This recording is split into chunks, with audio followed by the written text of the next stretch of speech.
여러분 반갑습니다. 오늘부터는 제가 저에 대한 이 얘기를 이제 또 시작을 해보겠습니다.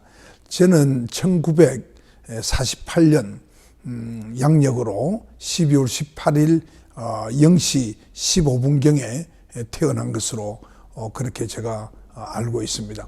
아버님께서 저를 직접 받으시고 탯줄을 가위를 뜨거운 물에 삶아서 그 가위로 잘라졌다고 제게 늘 말씀해 주셨습니다.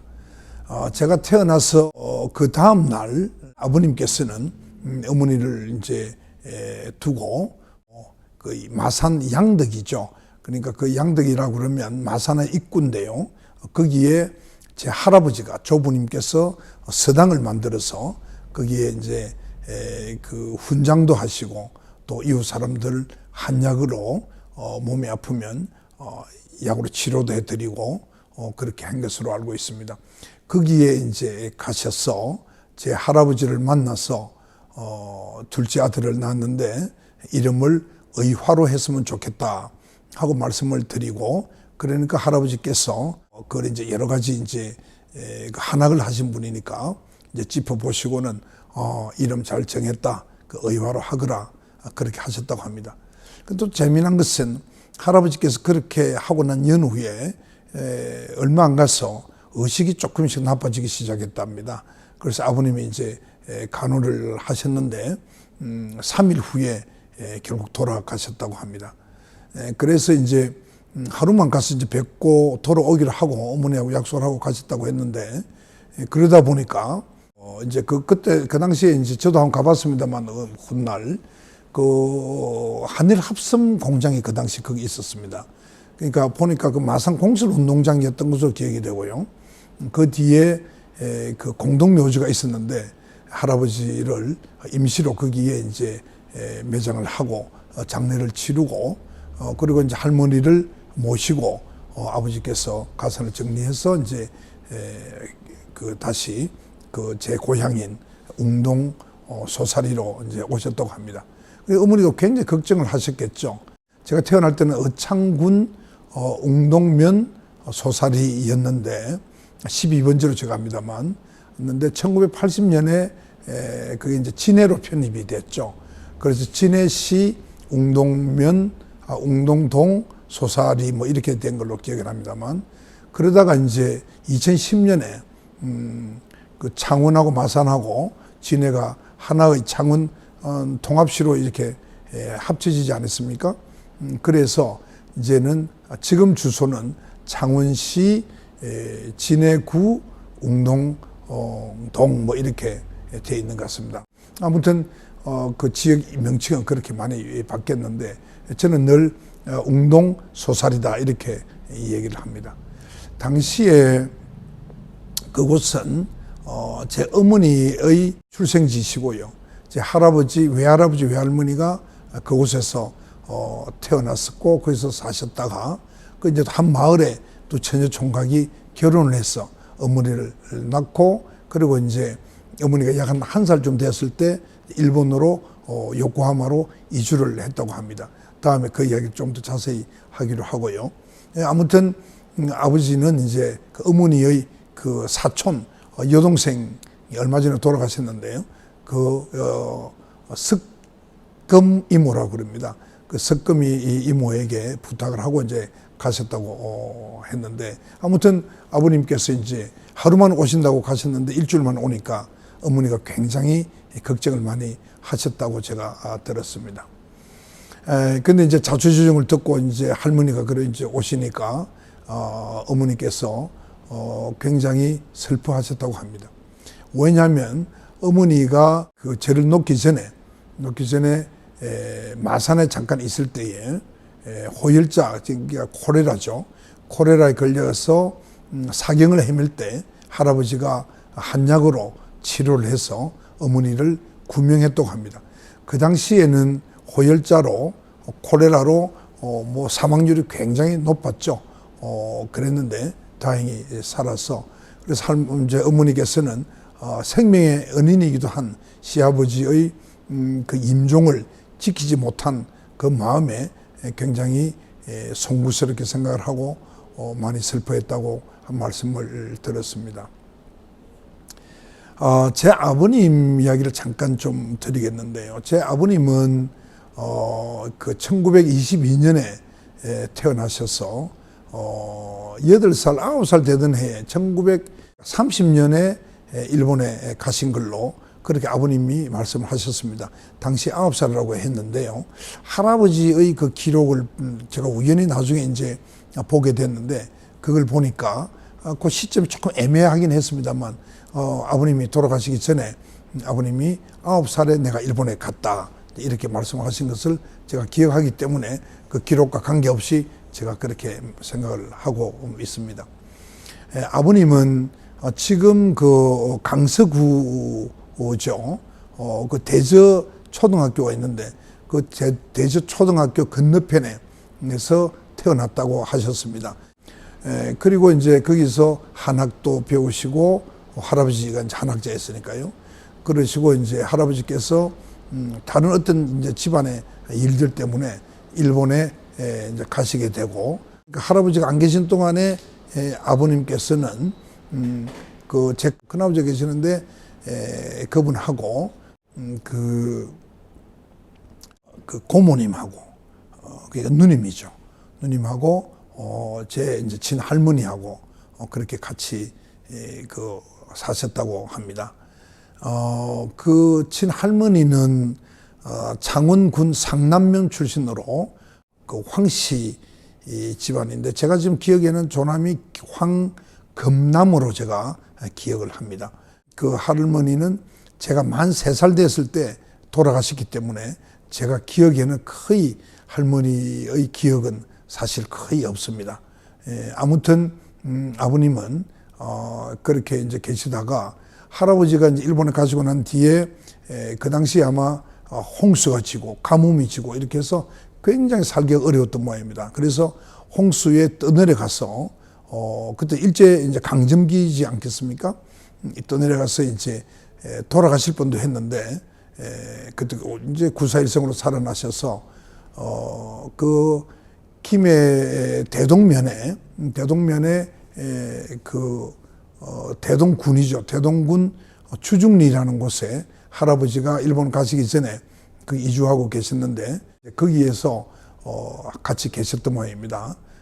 그 뒤에 이제 할아버지는 주중리에서 그 서당을 만들어서 이제 한학을 아이들에게 이제 훈장으로서 한학을 가르치고 한약으로 이웃 사람들 치료해 드리고 그렇게 아마 생활하셨던 것 같은데 이제 일본에 이제 그렇게 가시게 되고 일본에 가신 후에 이제 또 가뭄이 들어가지고 할머니하고 제 고모 대신 아버지의 누님, 아버지의 형님 그래 3사람하고 할머니 4사람이죠.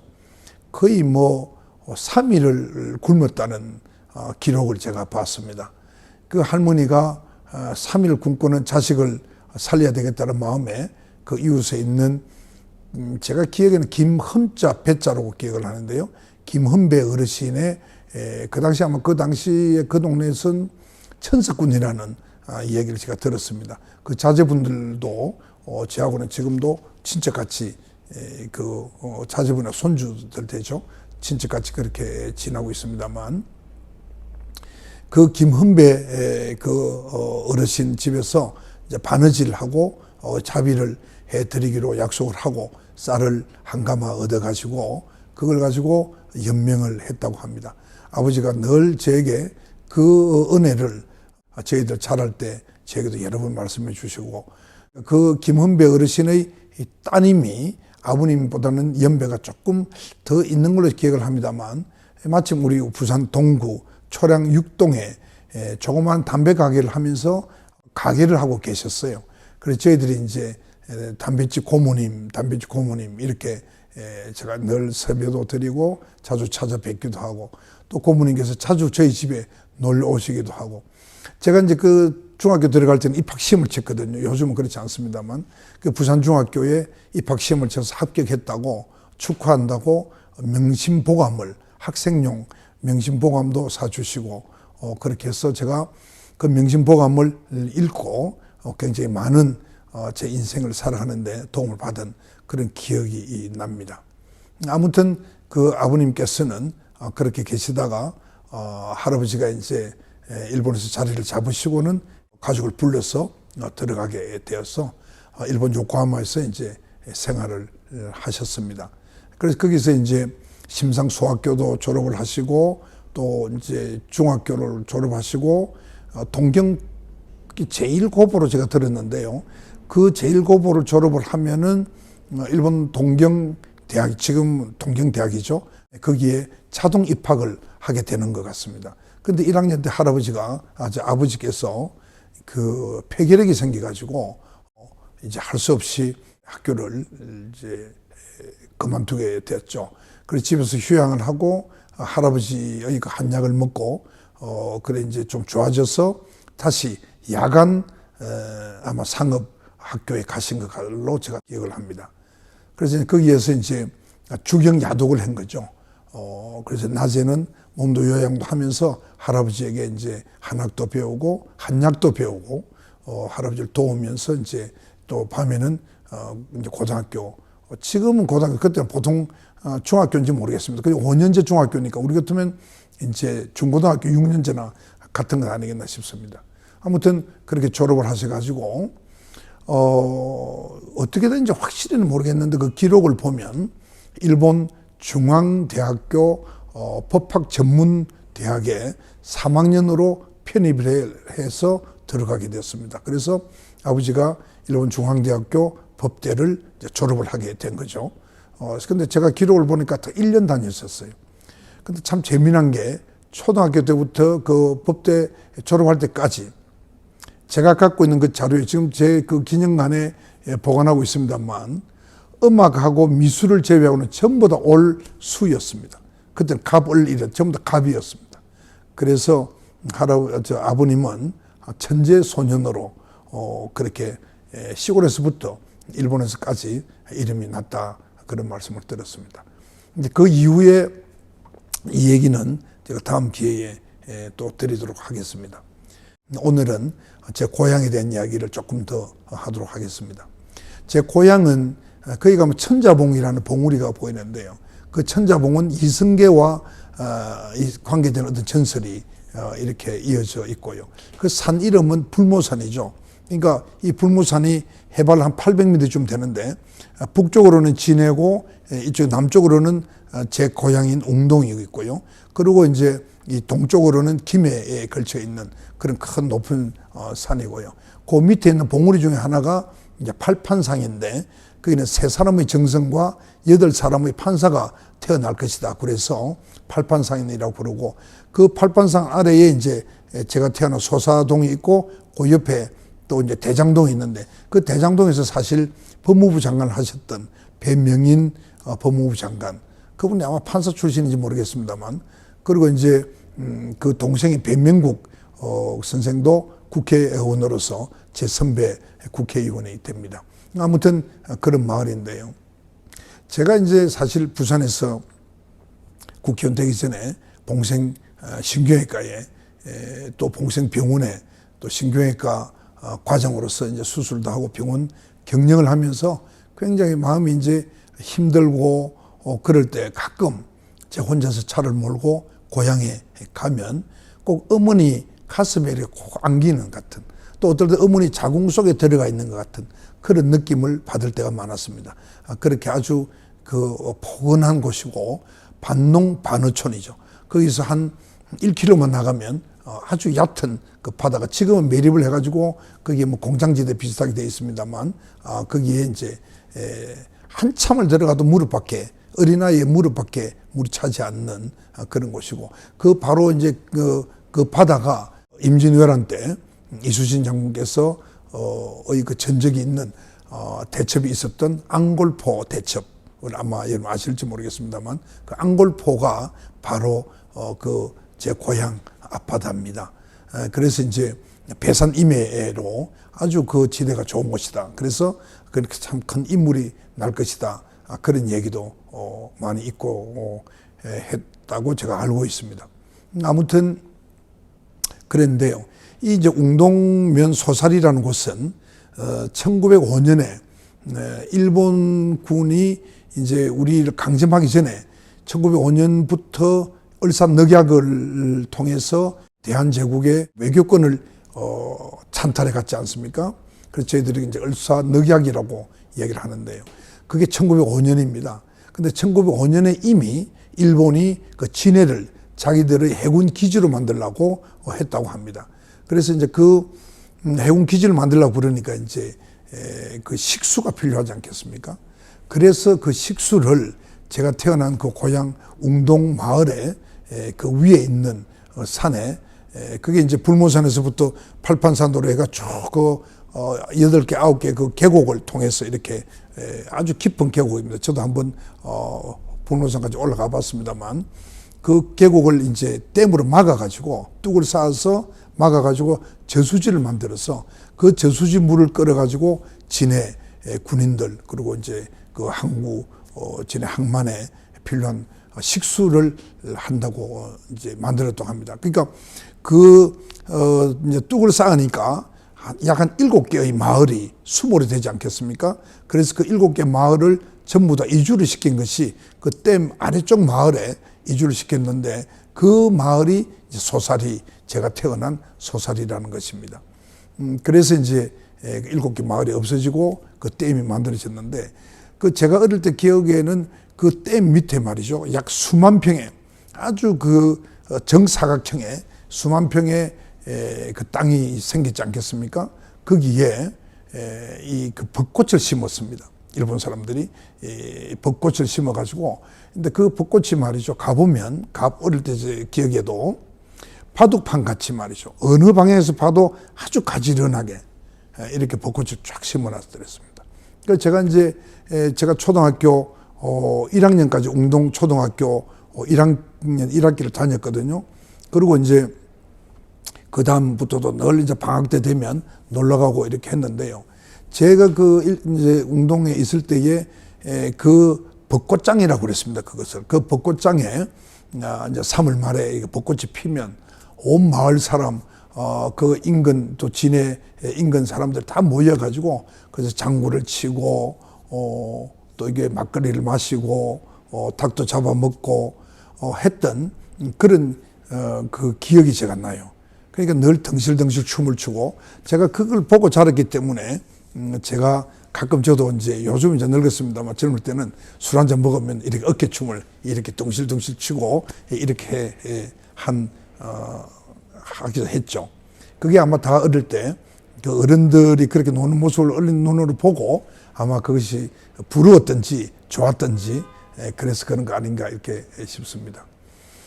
근데 이번에 최근에 제가 그 이제 뉴스를 보니까 여태까지는 그 나무가 이제 늙어서 이제 다 피어내고요. 새로 이렇게 심었는데 새로 심은 나무도 이제는 꽤 자랐습니다. 그러니까 제가 지금 74살이 되니까 그 당시 제가 이제 7살이 있으니까 세월이 많이 흘리지 않습니까? 그 중간에 이제 다 잘라내고 새로 심었는데 그 새로 심은 나무도 이제 한 30, 40년 되니까 굉장히 꽃이 좋게 됐죠. 그래서 이제 얼마 안 남았습니다만 이제 이달 말에 이제 벚꽃이 피게 되면 이제 올해부터는 시민들에게 개방하기로 한 것 같습니다. 그 전까지는 철조망을 지나놓고 우리 그 해군에서 그것을 관리를 하고 출입을 못하게 했죠. 근데 이제 올해부터는 그래 돼서 아마 여러분들께서도 제 고향에 있는 그 소사리 벚꽃장에, 그 저희들은 소사 벚꽃장 이렇게 말을 하는데요. 가보시면 아마 이제 대한민국에서 가장 유명한 벚꽃장이 그곳이다. 그 진해에 벚꽃이 많지 않습니까? 근데 그것은 이제 도로를 따라서 이렇게 주로 있기 때문에 그 진해 벚꽃보다는 소사 벚꽃장에 있는 벚꽃이 정말 아름다운 것으로 생각이 됩니다. 그래서 여러분이 많이 가서 구경을 하시기를 바라고요. 이 웅동중학교 얘기는 요 다음에 제가 하도록 그렇게 하겠습니다. 제가 이제 태어난 곳이 웅동고등공민학교 그 사택에서 제가 태어나게 됩니다. 아버지가 그 웅동고등공민학교 영어 선생 그리고 도덕 윤리를 가르치다고 그러는데요. 그러면서 그 학교를 만들었기 때문에 나중에 이제 그것이 이제 웅동중학교가 되면서 제가 이제 서너 살쯤 됐을 때 그 고등공민학교가 4년 후니까 그 웅동중학교가 됩니다. 그래서 그 웅동중학교에 아버지가 이제 설립을 하시고 교장이 되셨는데, 그래서 제가 태어난 곳이 이제 바로 교장 사택이 되는 거죠. 제가 이제 거기서 태어나게 되었습니다. 그리고 이제 제가 이제 7살 때 1학년 웅동초등학교 1학년 여름방학에 이제 부산 동구 초량에 있는 있었던 중앙초등학교, 지금은 경남 여중으로 바뀌고 그 동일초등학교와 합쳐져서 동일중앙초등학교가 되어 있습니다만은 그렇습니다. 제가 이제 지금 기억나는 것은 제가 그때 이제 고향을 떠나서 아버지 따라서 이렇게 이제 부산으로 오게 되는데요. 먼저 이제 가족들 떠나고 그렇게 이삿짐으로 떠나고 제 친척들과 같이 제가 그 버스를 타고 시외버스를 타고 오는데 굉장히 버스 안에서 많이 울었던 기억이 납니다. 고향을 떠나는 것이 너무나 슬프고 떠나고 싶지 않아서 울었던 그 기억은 지금도 아주 생생하고요. 아마 한 2시간 이상 울었던 것 같습니다. 이제 어릴 때 고향에 대해서 이제 기억나는 것은 지난 그 정월 대보름 때 여러분 집불놀이 하지 않습니까? 그런 것도 이제 마을에서 하고요. 제가 그 논두굴에서 뛰어놀고 했던 그런 기억이 많이 나고, 또 이제 저수지에서 내려오는 그 개천이 있는데 그 개천에서 어릴 때는 이제 멱을 감고 또 이제 이렇게 깨구리 헤엄도 치고, 그리고 이제 바위 위에 누워서 빨가벗은 몸으로 누워서 이제 말리기도 하고, 그런 추억들이 많이 납니다. 제가 이제 조금 좀 감성적인 그런 어떤 캐릭터를 성격을 가지고 있는데요. 아마도 그것이 제가 어릴 때 가장 인간으로서 아주 중요한 시기에 제가 시골에서 논두길을 뛰어놀면서 그렇게 자랐기 때문에 제가 좀 그런 것이 아닌가 이런 생각이 들고요. 그래서 앞으로 미래 세대를 봐서는 우리 젊은이들이 이제 자식을 키울 때 도시의 좋은 곳, 또 아스팔트 위에서만 키울 것이 아니고 가끔은 시골 마을에 가서 좀 이렇게 뛰어놀도록 하고요. 시골에 있는 많은 그런 풀도 보고 나무도 보고 곤충도 보고 그러면서 자라면 아이들이 미래에 좀 더 좋은 그런 사람이 되지 않겠나 이런 생각도 제가 해봅니다.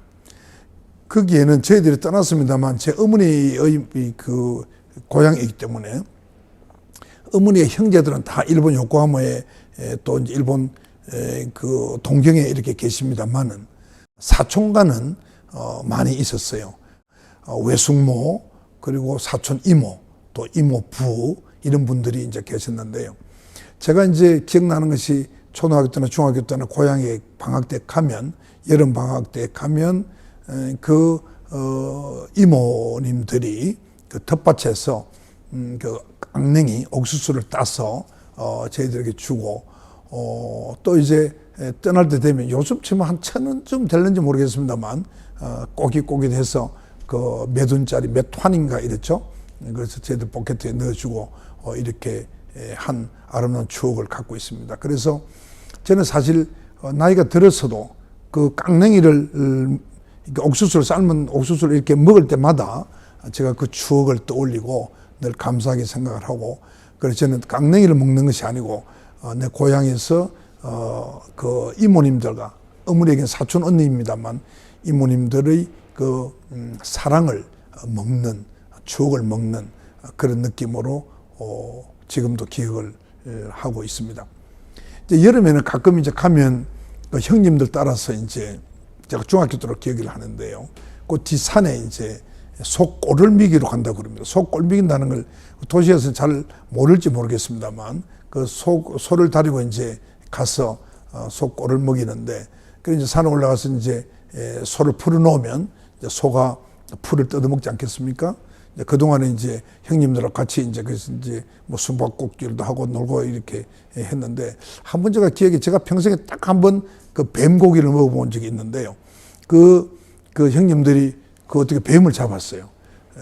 그때가 그때가 언제인지는 모르지만 하여튼 뱀이 있을 때였으니까요. 여름인 것 같습니다만. 그래서 그 뱀을 잡아가지고 구웠는데요.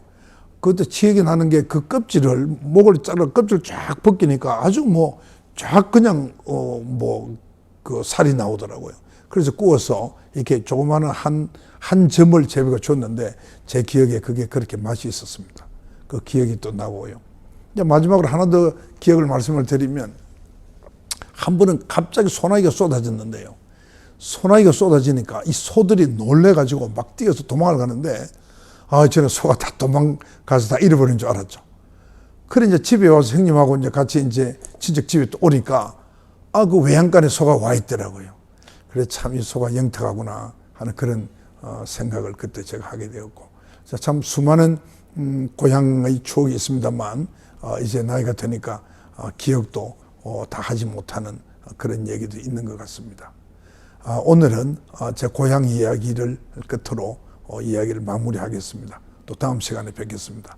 여러분 감사합니다.